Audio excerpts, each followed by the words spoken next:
Masayang araw po, mga ka-PL.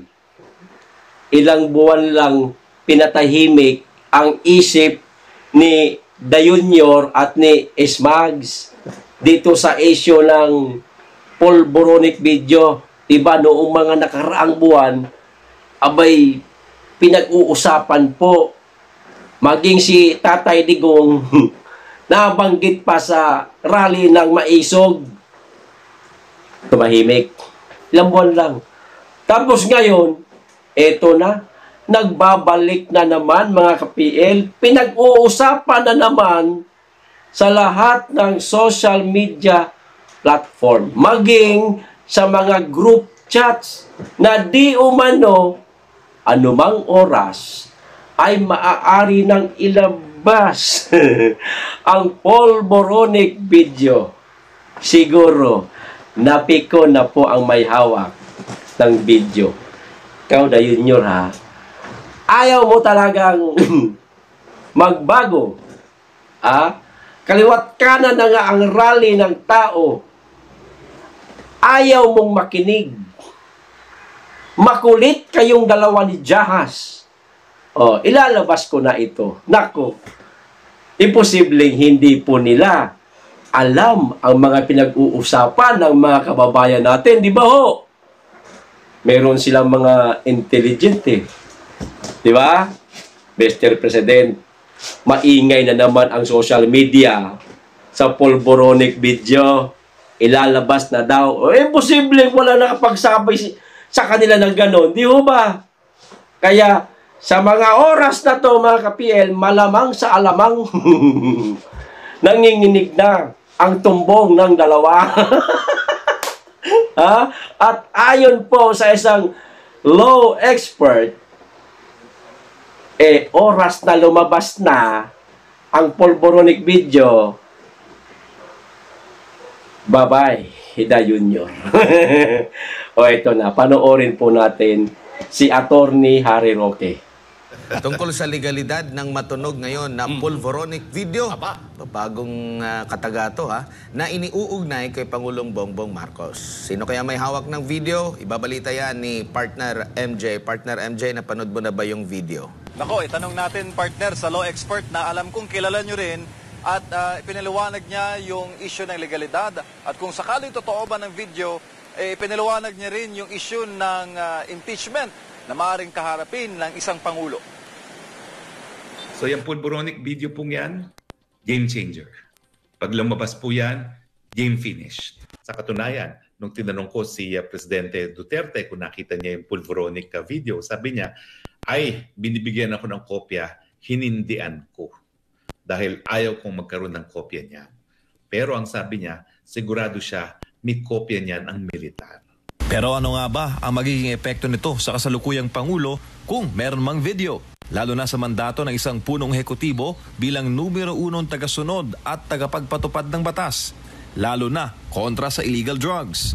Well, yun nga po, magiging impeachable offense siya dahil kung mapatunayan nga na gumagamit ng pulburon, yan po ay culpable violation. Hindi lang betrayal of public trust. Dahil ang betrayal of public trust po, yan ay default.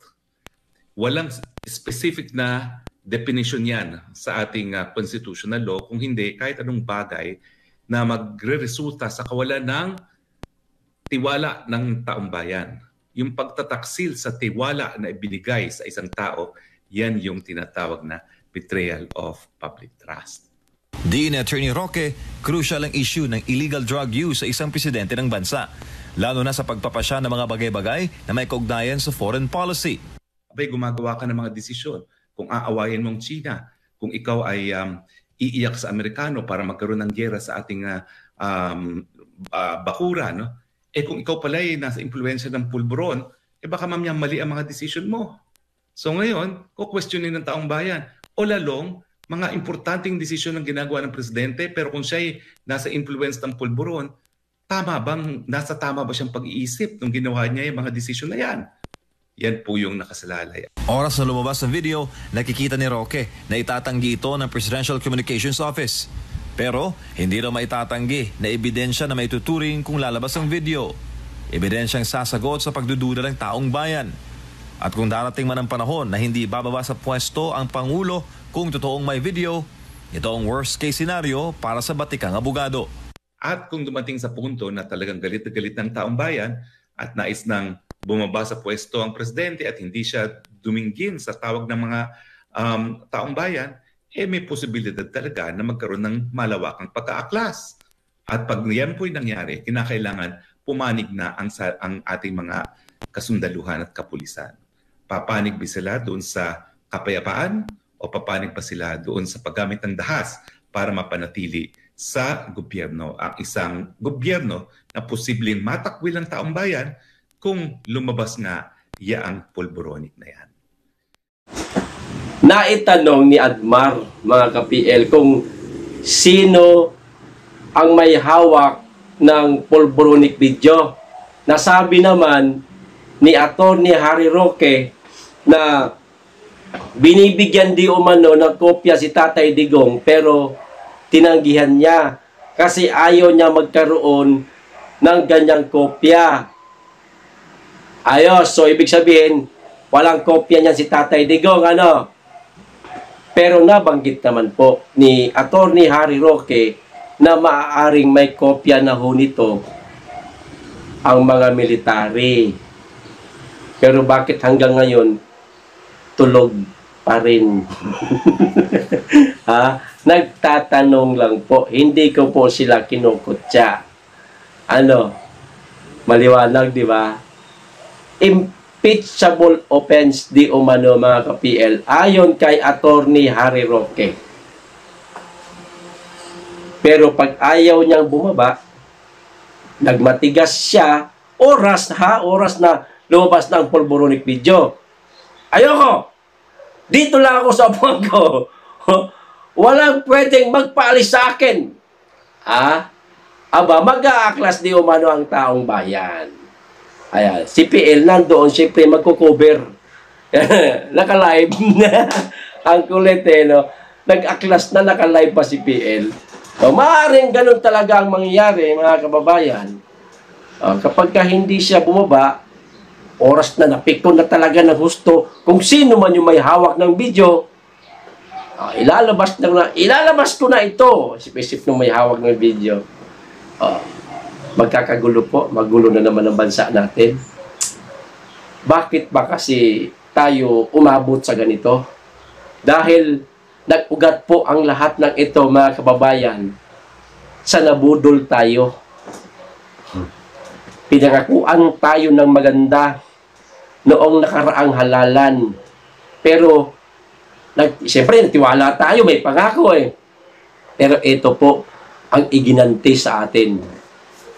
Nyor, nasaan na yung mga pangako mo, Nyor? Na ibibigay mo ang 20 pesos na bigas, Nyor. Pero bakit ngayon, Nyor? Maraming umiiyak sa mahal na presyo ng bigas. Maawa ka naman, Nyor. Kung hindi mo na kayang patakbuhin ang bansa, ilang beses ko nang itong inuulit-ulit, pa-sure paper na lang, Nyor. Huwag mo nang pahirapan sarili mo, Nyor. Maliban sa sarili mo nahihirapan, maging ang taong bayan nahihirapan din, Nyor. Maraming mas deserve na magpatakbo sa bansa, Nyor. Ipaubaya na lang natin sa kanila.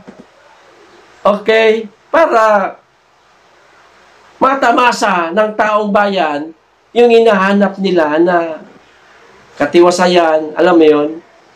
Meron isang pamumuno na marunong magpatakbo. Hindi katulad mo, sabi nga ni Apolacay, anong alam mo sa pagkapanalo? Yun na nga. O eto na nga ang napala.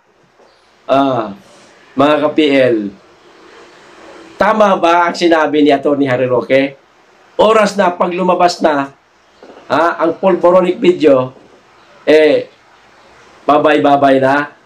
O, paki-comment lang po. Hanggang dito lang tayo. Maraming salamat. Mag-iingat kayong lagi at higit sa lahat, mahalin po natin ang Pilipinas.